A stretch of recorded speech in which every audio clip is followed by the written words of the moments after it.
video na naman tayo. Lapit ito, lapit. Ay panibagong video na naman tayo mga kabusing.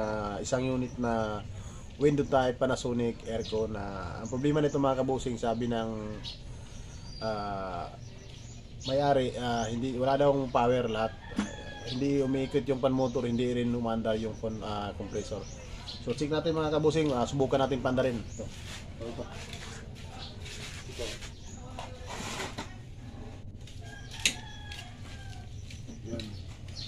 Ayan mga kabusing, nakikita niyo mga kabusing, nakalupa na tayo, nasiting na natin tapos nakasaksak na, tapos nakalupan tayo. Hindi umiikot yung pan motor natin. Ay pan, wala pa rin, hindi pa rin umiikot mga kabusing. Dito tayo sa lupol. Hindi umandar yung compressor natin mga kabusing. So check natin to kung bakit, anong problema, bakit hindi siya umandar, bakit walang power. Tanggalin mo natin sa saksakan mga kabusing.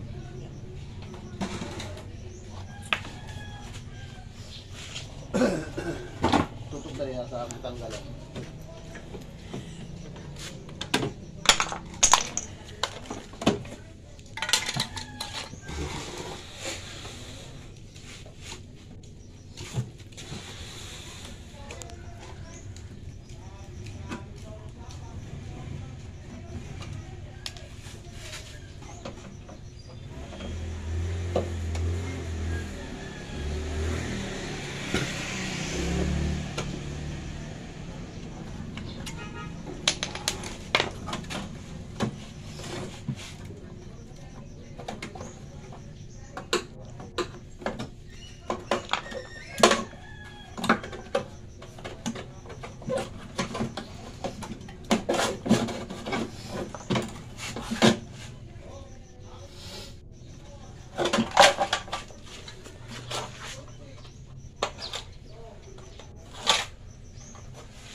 Ito mga kabusing, check muna natin itong mga parts niya mga kabusing, yung selector switch natin, yung capacitor natin, check natin para malaman natin kung ano yung hindi umaandar, hindi gumagana na parts.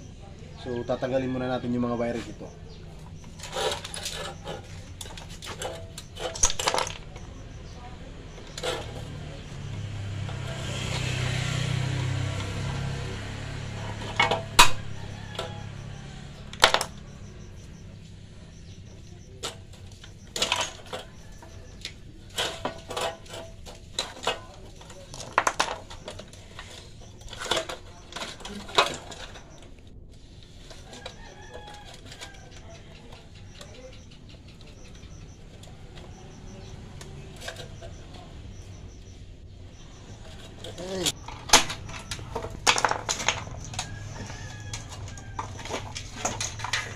So ayan mga kabusing, natanggalan natin yung box ng control board, yung control box niya. So ngayon check natin to kung ano yung problema, kung dito ba sa selector switch o kaya capacitor. Kung natin i-check mga kabusing yung capacitor muna.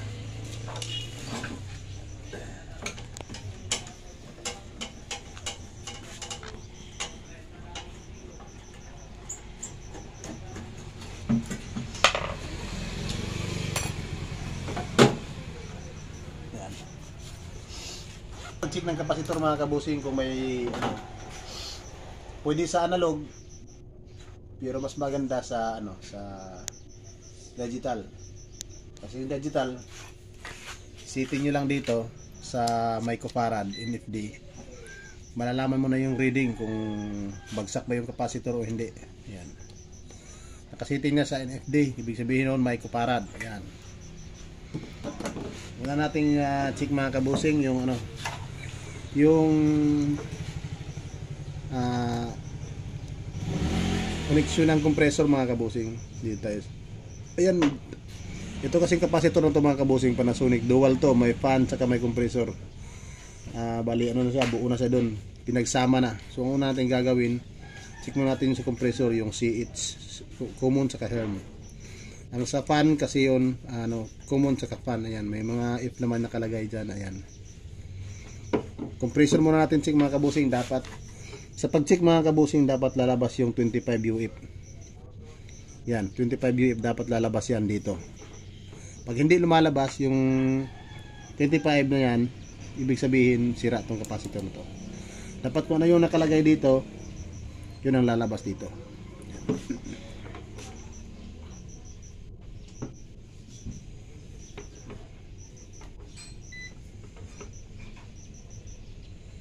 Ayan mga kabusing, kung nakikita nyo mga kabusing, dapat 25 UF yan. Pero ang lumalabas 0.499, 0.4 lang, 0.4 UF lang yung lumalabas. So ibig sabihin sira yung capacitor ng compressor. Dito tayo sa kung capacitor ng fan. Ito. Nakikita nyo mga kabusing, walang lumalabas na UF. Wala. Bagsak talaga yung capacitor na to. Kahit sa fan, kahit sa compressor, walang lumalabas. Ibig sabihin sira to. So may tendency na ito yung problema sa aircon na to. Yun, pakita mo ito. Sa fan, bagsak. Ayan o. Compressor din, 0.4 UF lang lumalabas. Dapat ang lumalabas ito, 25 UF tsaka 2 UF. So papalitan natin ito mga kabusing. Maka na bago. Ito mga kabusing, ito yung bagong capacitor natin. Ito yung bagong capacitor natin kasi ito dual to. So ang ginawa ko, pinaghiwalay ko. Ginawa kong dalawang capacitor, pinaghiwalay ko yung sa fan at saka yung compressor. Ito kasi ano to, pinagsabay lahat. So pag nasisira yung isa, may tendency na masisira yung sa kabila. So ang ginagawa ko, pinaghiwalay ko sila. Ito yung sa fan, ito yung sa compressor. Kanina nakikita nyo pag tester natin, check natin ng may kuparad ng capacitor, nakikita nyo kung ano yung lumalabas. Ngayon, dapat, ang sinasabi ko nga kanina, kung ano yung nakalagay dito, ilang UF, dapat yun ang lalabas. Kaya mas higit pa. Kaya kung bababa kunti lang, mga isang 1% lang, ganyan. So, pakita ko sa inyo. Ito mga kabusing, kikita nyo 30 UF to. Dapat ang lumalabas dito, 30 UF din. Yan.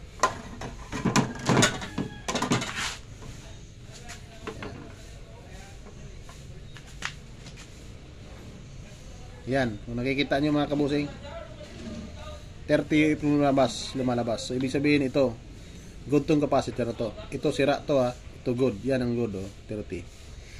Yung sa fan na naman tayo mga kabusing, ang nakalagay dito 4 UF. So lalagay natin dito. Dapat lalabas 4 UF.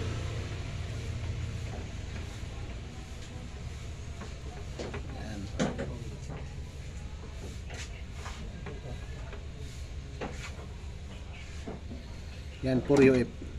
Yan. So, maliwanag mga kabusing, okay itong mga capacitor na to. So, ang gagawin natin na ito mga kabusing. Kanina, ang nakalagay kasi dito, ayan, 25 UF yung dito, pero yung gagamitin natin, 30 UF. Kasi, sa tagal ko ng, ginagawa to, wala naman wala namang, problema. Okay naman kahit mas mataas yung capacitor na lagyan natin. Yung sa pan din, kanina, 3 UF, lalagay natin 4 UF. Kasi yung 3 UF kasi sinusunog na niya. Laging nagpapalit ng 3 UF, susunog. Yung gagawin natin 4 UF yung lalagay natin. Kabit na natin ito, kabit. Tapos muna. Yan. Kabit natin itong bagong kapasitor mga kabusing. Wala, dapat dyan isa.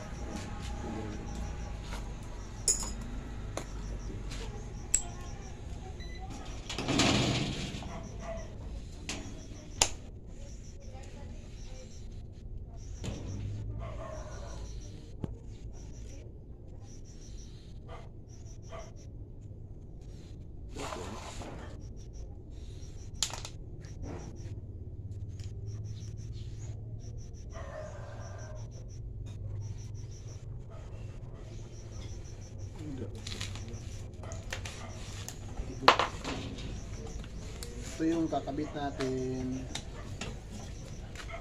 Kabit natin yung bago. Saka yung natin, yung capacitor natin na isa. Ito yung ginagamit kong capacitor. Kasi naubusan ako yung isang klaseng capacitor, yung itim. Ito lang yung ginagamit ko kasi parehas lang ang value to. 3 UF tsaka 450 volts, 420. Yan. Ito yung ginagamit ko. So, gagawin natin ito.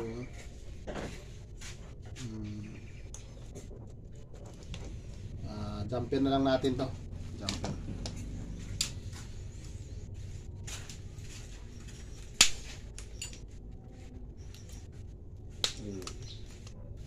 Sa washing ay sa roll. Katan. So ayan mga kabusing, kakabit na natin yung capacitor natin. Ito kasi lapit ito.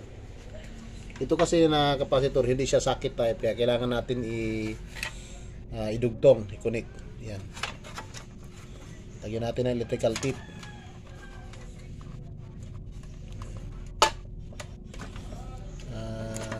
Ito ngayon ko lang to ginamit kasi naubusan ako ng capacitor yung itim. Ito ginamit ko muna to. Pero so far okay naman to.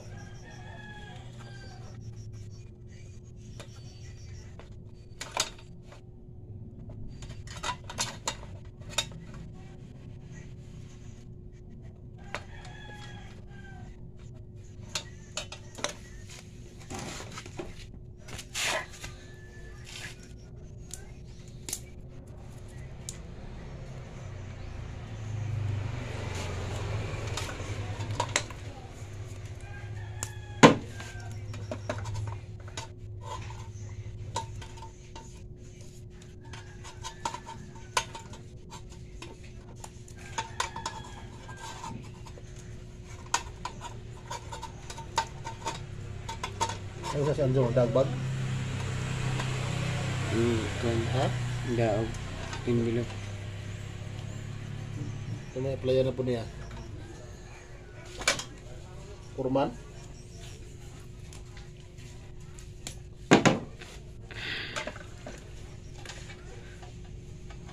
Kurman na dahil nga dyan, kurman.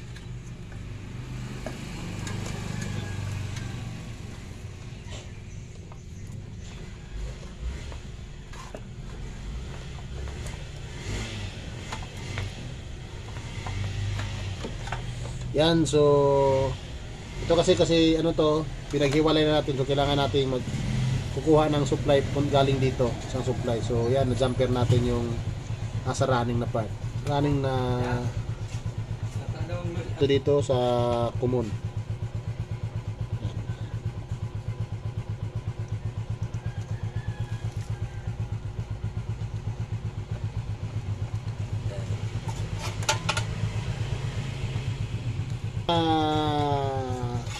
Kabit na natin mga kabusing. So bago natin to ikabit dito sa loob, subukan mo natin panda rin. Yan.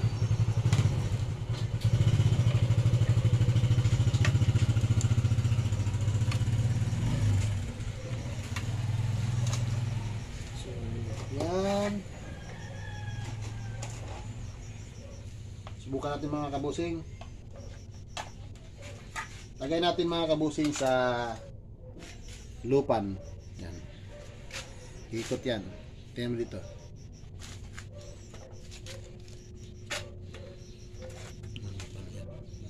Lupan. Uy. Tagal lang. Lupan tayo, lupan. Ay. Wala, hindi pala nakabit yung dalawang wire. Sorry.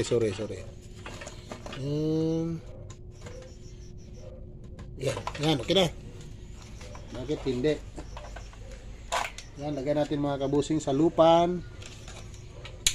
Wala pa rin. Hindi natin lagyan.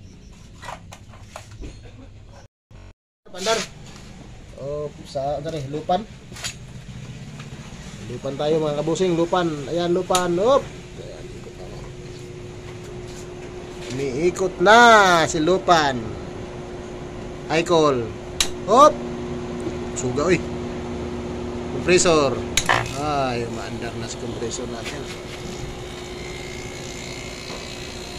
Ay, mga kabusing, umaandar na ang compressor natin. Butay yung tubig, agad bitaw. Ato sa bahay, pagkabupas ito. Kanang sa gawa sa, kasi ubos pa lang husya.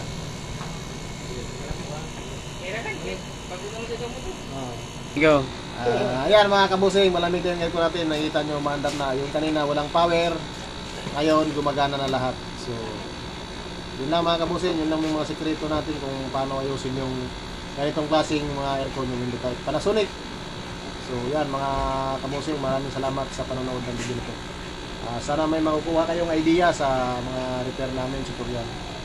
Maraming salamat mga kabusing. Huwag niyong kalimutan mag-subscribe, mag-like at mag-share sa video namin. Maraming salamat po sa lahat. Good day po.